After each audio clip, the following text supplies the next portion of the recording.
삼성 참여정부를 이끈 노무현 정부. 그가 죽었다고 그러지만 여러 가지 의혹들이 있습니다. 그 중에서도 제가 이제 종합적으로 의혹을 갖고 있는 것을 피력한 적이 있는데요.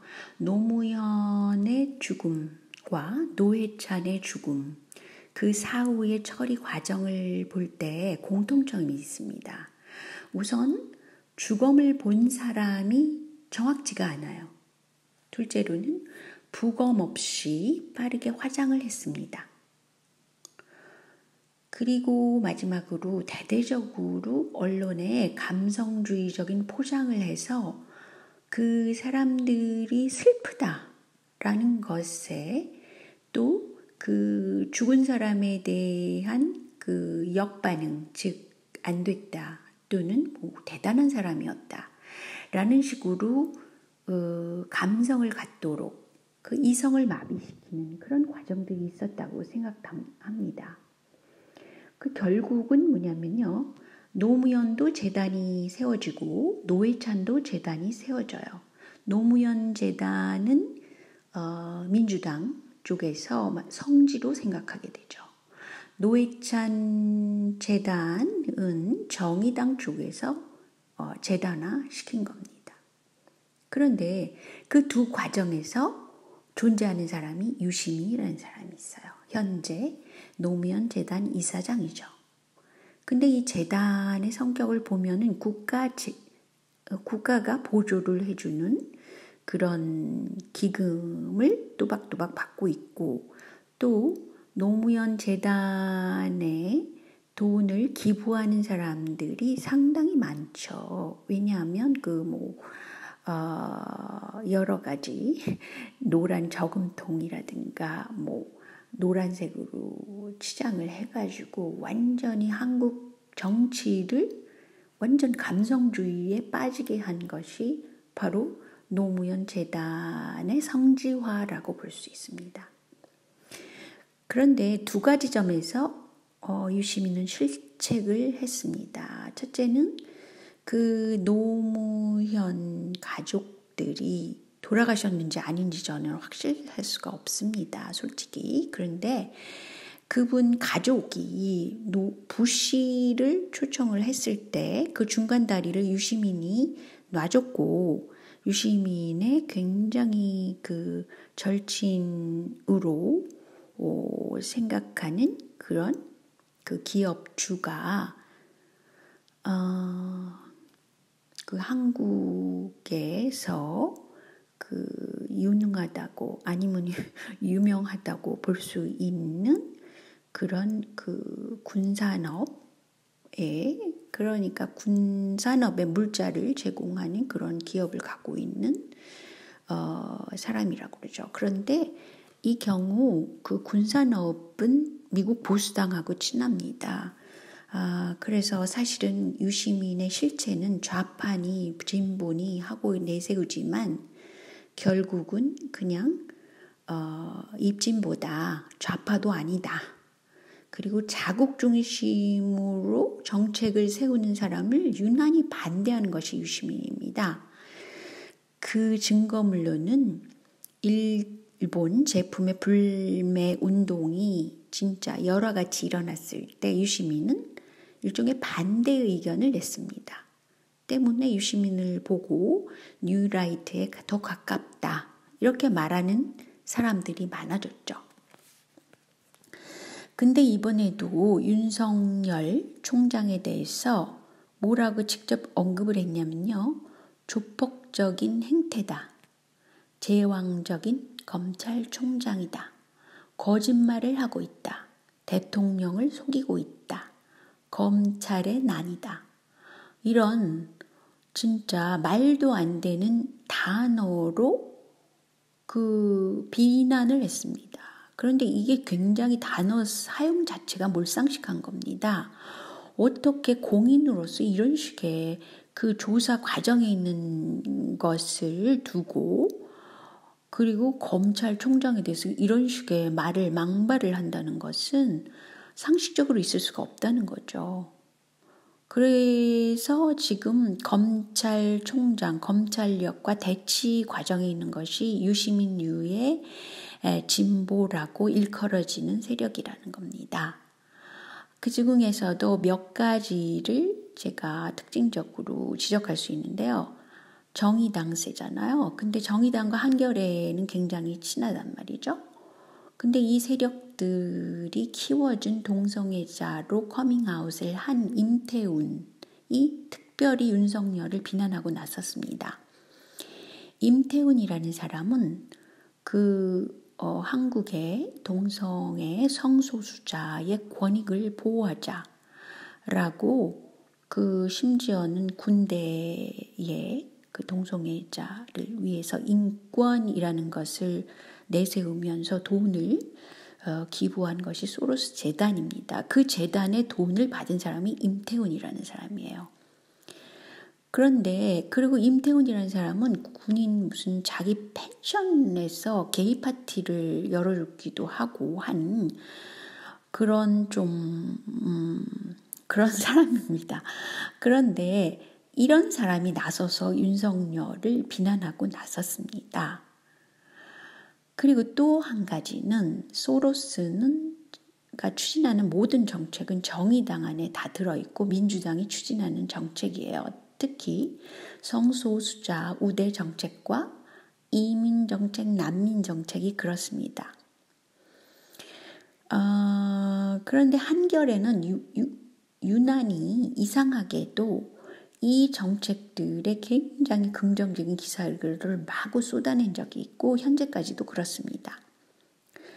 그런데 놀랍게도 10년 전에 사사카 재단이 그 돈을 억대 단위로 천억이라고 그러죠. 그런 걸 한국에 뿌렸는데 그 중에 한 대상이 한겨레 21이라고 합니다. 그런데 구체적으로 돈만 받은 것이 아니라 역사학자로 유명한 이덕일 씨 있죠?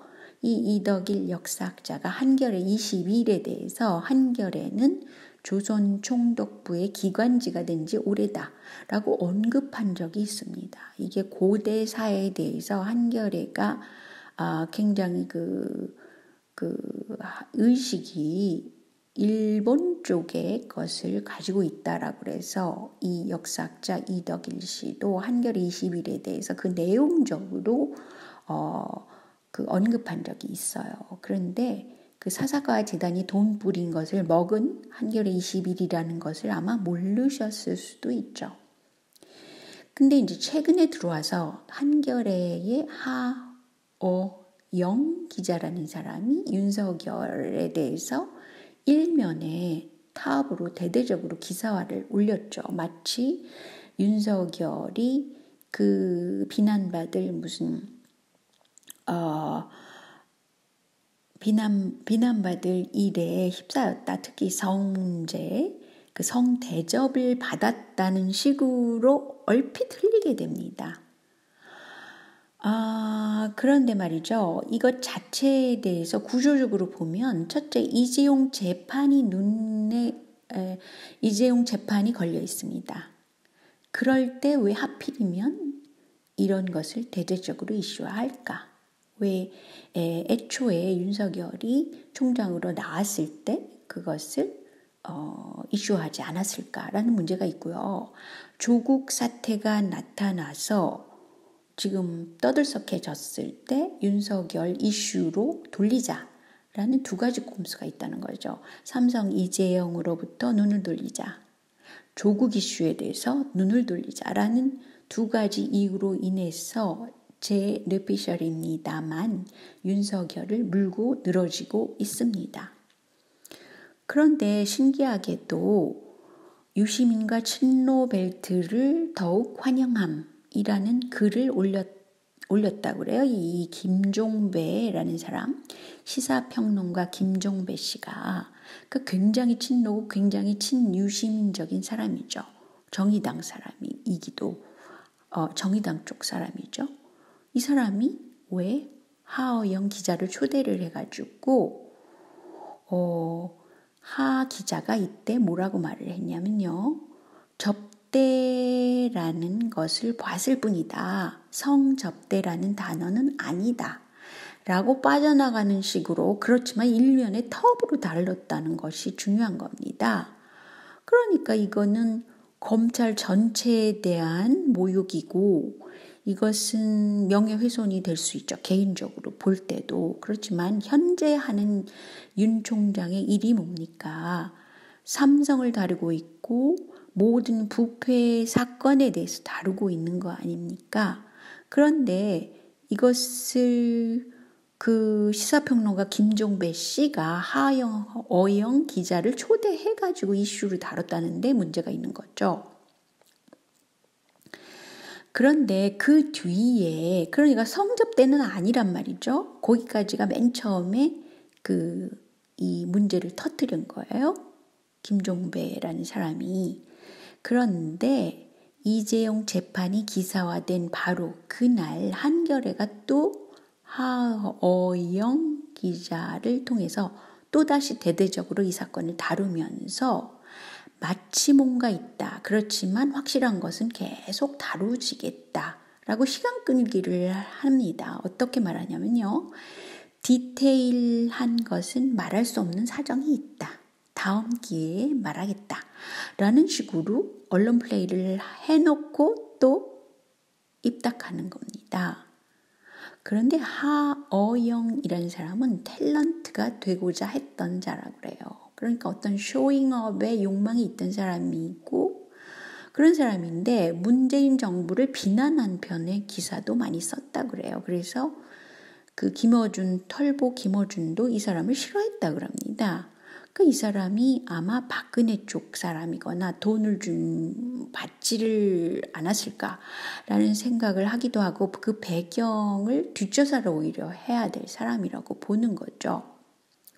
근데 또 한 사람이 나타나요. 그거는 윤석열을 물고 늘어지는 사람이 박훈이라는 사람이 나타나요. 박훈 변호사라는 사람은 굉장히 그 어려운 가정에서 변호사가 됐고 그 어려운 사람들, 억울한 사람들을 변호하겠다라는 입장을 가진 사람이라고 합니다. 그런데 희한하게도 정의당의 노회찬 지역구에 출마하겠다고 벼르기도 한 그런 변호사라고 합니다. 때문에 이 박훈 변호사는 뭘 잘못했냐면요. 어떤 말을 했냐면 윤석열에 대한 언론 흘리기를 기대하시라 라는 말을 했다고 그래요. 그러면서 하어영 기자의 글을 링크했다 그럽니다. 그러니까 뭐냐면 언론 흘리기를 자기네가 하겠다라는 겁니다. 이 정의당 쪽 유시민과 아주 가까운 이런 사람들이 갑자기 나타나서 이렇게 하는 겁니다. 그런데 이제껏 이런 걸 통해서 황교안에 대한 이슈가 사라진 겁니다. 뭐냐면 황교안이 대통령 권한대행으로서 비상계엄 선포문에 그 권한대행이 적혀 있다. 이런 문건이 있었잖아요. 근데 이 사건이 이상하게도 사라지고 또한 그 삼성 X파일에 2005년도에 이 사건이 있었는데 그 X파일의 특검을 해야 한다고 막 들끓었었는데 문재인 민정수석과 그 한나라당의 반대로 무산이 됐죠. 삼성 X파일에 대한 특검이. 이때 핵심 검사가 바로 황교안이었습니다. 그러니까 이상하게도 문재인 대통령과 황교안 한나라당, 자한당 이 사람은 굉장히 뭔가 같이 일을 하고 있단 말이죠. 그런데 더 웃기는 건 이재용에 대한 그 재판이 지금 열리고 있는데 그 재판부가 한 말이 당당히 총수회의를 해달라 이런 말을 했단 말이죠. 그래서 도대체 이게 재판부가 삼성분가라는 그 비난을 또 받고 있죠.